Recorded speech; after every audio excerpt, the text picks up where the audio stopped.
so much for coming on the show. How are you dealing with the weather? Oh gosh, it's a bit warm, but I'm not going to complain. I love this time of year. We can't complain. No, We exactly. only get about 3 days of it. Exactly, yeah.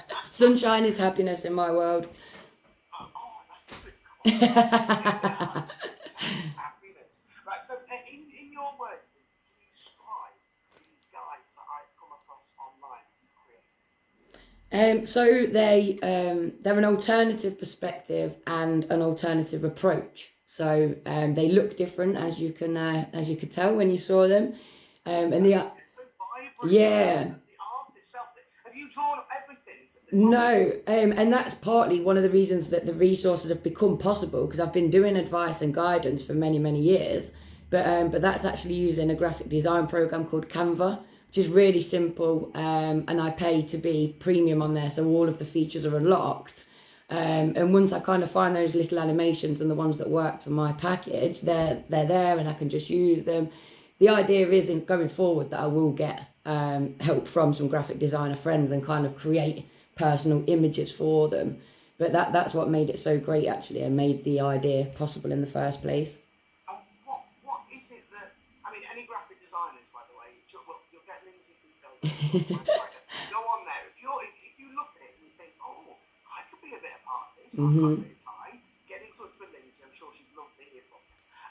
So what led you to creating these things? Well, as I mentioned briefly, I have been offering advice and guidance for many years. I've been a tutor and working in education for over 10 years now. So it's something that I'm asked about a lot: mental health, differences in the classroom, and so it's not something that's been new as such. But this particular approach and this particular the way of the format of presenting it came about in October last year during ADHD Awareness Week.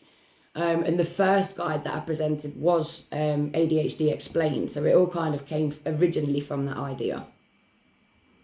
Okay, so the original one is explaining ADHD, as in explaining it from an ADHD sufferer? A bit of everything. I had in mind, do you remember when you was at school and you'd get those kind of books and they'd be about the ancient Egyptians or something like that, and you'd go through and there'd be a little bit of like a fact checker and some photos and a timeline? I wanted to create that, but for ADHD originally, because I just feel like it's really misunderstood. And a lot of the resources that we get comes from quite a negative focus. It's quite, and it's quite bland. And I don't know whether you know anything or much about ADHD, but those people tend to be quite vibrant and creative. So it didn't make sense to me that the resources available were so boring that, you know, many people that were told they'd got ADHD weren't then doing the reading or trying to discover more about it because they just weren't engaged by the information they were being given. So how was it received then when you released all the first stuff, right? Yeah, I mean, it's been, everybody that's seen it has received it really well, especially teachers, you know, people that are already in that profession that have seen these kind of resources coming through, and then they see this approach and they're like, wow, you know, that's half the job. The kids are going to look at these and they're already trying to find the extra little details, so they're already engaged, so that's been really good.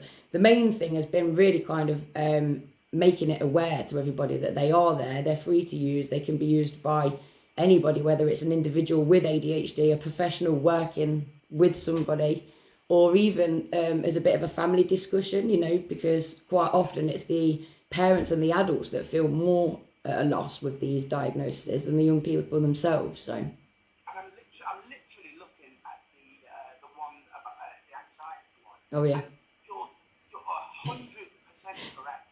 If you want to, you know, approach one of your children and talk about things like anxiety or ADHD, things like that, these resources they're so child friendly. And like you said, engaging it draws you in, the images, you've got the colours there. How long does it take you to put together one of these? When I first started, I was trying to record it slightly because I thought I need to keep some kind of, you know, log of how long it's taken me, and then because then moving forward, ideally we'll sort of form some sort of community interest company. So, you know, eventually it's like working out how plausible it is. But it takes me about a week's worth of evenings to put a whole pack together. So it's a good few hours goes into it. But with the with that Canva app, it makes it quite simple because it's kind of click, drag, add the information. It's the actual coming up with the information, I suppose, that takes the longest time. Okay, and then I suppose when you've got your graphic designer that you can sit back there, you just put your text on, and then exactly. Let the graphic designer do the work. They're such a brilliant resource, they really are, and I can see these helping people suffering and people that want to help people as well. This guide's got so much information, and some of the information seems quite first hand. So, am I okay asking about your mental health? Yeah, you can. Is that what's spurred you on as well?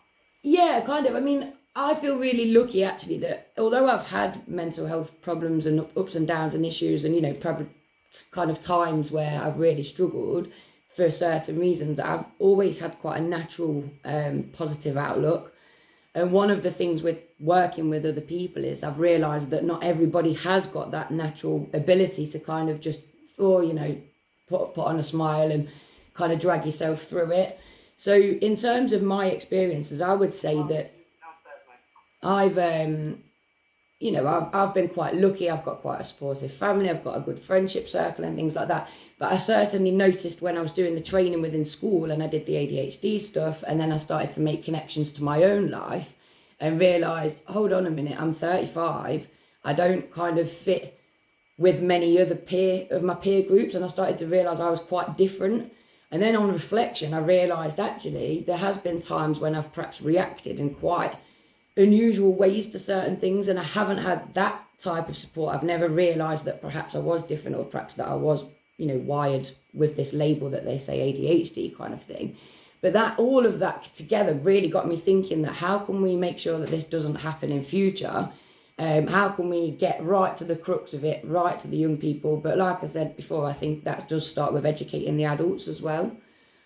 And again, it just comes back to that fact that I am very visual and, I'm very interest-led in things. So I just wanted it to be as fun as possible, because it is something that's worthwhile us all talking about. And the other thing with anxiety that I've noticed, a lot of my young people, they say, oh, I've got anxiety, as though anxiety itself can be cured. So this pack is all about kind of highlighting that anxiety itself is as natural as laughter, as happiness, as sadness, and that it's making sure that it doesn't become a problem, because it can, in the world that we're in now, our natural response of anxiety can be overworked, overwhelmed, over-triggered. So, it's just realising when it's a problem and when it's helpful, and then dealing with the helpful anxieties differently to tackling the problematic. That's brilliant. It's such a great resource to be able to understand anxiety, like you say. You said earlier on that it's free. So yeah. That's, once again, absolutely brilliant. How is that possible that you've got this time to go to operate? Well, for years and years and years, I've been always working on a side project. I've written books in the past. I write a lot of poetry. I'm a writer. And in the past, I've made products, come up with the products, got them all the way to the finishing product being ready to sell, as it were. And then that's where it falls, because it is just me. I am a one-man band, And this time I thought, I don't want that feeling of failure. I want to make something and just put it out there, and kind of put it out there first, show what I can do first. And then if there is anything to kind of come off of it, a charity or anything in future, the work is already there. So, they are free, and you can get them on my website for free. But then it's quite a progressive concept, because the idea is if that you enjoy using them, you can donate via patrons and support the growth of the platform. So it's, ideally it will become a kind of give and take scenario, that if schools, say if a whole school's using them, that a school might become a sponsor where they support you with a monthly subscription. So that's the ultimate plan, the bigger picture. That's a great idea, it really is. So the patrons is, you just go onto that patrons website, and it's a different human site. Yes, yeah, and you can choose from £1 a month, £5 a month, or £25 a month. But the £1 a month, I've got many hundreds of friends, so surely if I can convince every friend to sign up for £1 a month, I'm halfway there. What other social media accounts have we keep up to date with what all the stuff that you release So for a different human design, I'd say Facebook and Instagram are definitely the two that I use the most. But then there are the websites, the A Different Human Design website, and then there's also my personal website, which is just lindsay.co.uk. And I try to keep up with my blogs on there and everything that I'm up to date with. But it's trying to stick to one social media account until I've got the resources to make sure that I'm able to kind of commit to many social media accounts and not just sporadically move from one to the other. That makes sense. You want to hold it all into one place. Yeah. I totally get that. One more question, Lindsay. Have you started working on your next guide yet? I have, yeah. Can you give us a clue or let us know what? No, that's fine. Yeah, I definitely want to drum up the excitement for a bit. The next focus is going to be all about identity. So it will, again, it's for everybody. It's not just a case of if you have received a label from the doctor. It is genuinely for everybody to do a bit of self-exploration. But identity is going to strip it right back. What are you? Who are you? And I firmly believe that if we all kind of know ourselves through and through, then we go on to make better choices in life. So. Totally agree. Lindsay, thank you so much for coming on the show. And thank you for having me. Wants to get hold of any of the information that we talked about, or the packages, especially like the ADHD or the anxiety, with all of these brilliant colour popping things that are on there. I can't. Slightly overwhelming in themselves. No, it's perfect. It just draws you into the page, and it talks about it in a fun way. Yeah. It looks, like you said, engaging, fun, and they can get all of those on your website. Yes, on my website, yeah. A Different Human Design. Differenthumandesign.co.uk. Lindsay, once again, thank you so much. Well, thank you for talking to me. It's been a pleasure. Anytime, Lindsay, anytime. I always like to ask people when they come on, if someone's listening and they're feeling, bogged down or weighed down by problems, what's the first thing you say to them? Get outdoors and breathe in that fresh air and look up at the sky. Look up at the sky and forget about everything that's going on around you. Just for that minute, just kind of reconnect with nature and with the world. That's a brilliant one. That's a great one. Especially on a day like. I'll probably get in trouble for that. It's a health warning to get outside at the minute, isn't it? Stick it with a side and take a bottle of water. Yeah. Sit in the shade. Take it back to 50 on the shade. Yeah, like Lindsay says, soak it up. Lindsay, once again, thank you so much for coming. Thank you very much. Absolute legend. Well done for creating. Thank you. Brilliant work. Thanks for helping me share them.